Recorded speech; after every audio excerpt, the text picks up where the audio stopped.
All right, I found one more really helpful resource or part of this website. So when you're on this website, I'm going to go back real quick.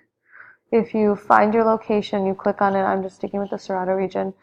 If you scroll to the bottom and click on priorities, so it says Cerrado priorities. You can read through some of that bulleted, oops, sorry, that's my fault.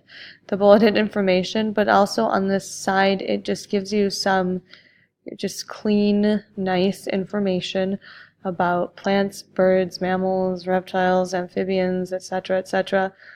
And, okay, threats. And then it does cite some sources. Let's look at this. Okay, so citing some sources. The thing that I really like when the websites and other papers give their sources, because it gives you an idea of maybe something that you could look for if you really wanted to get ambitious and get into this a little bit more in depth. So these are things that maybe I would want to look specifically at this paper and not just look at this summary from another organization, but that's up to you.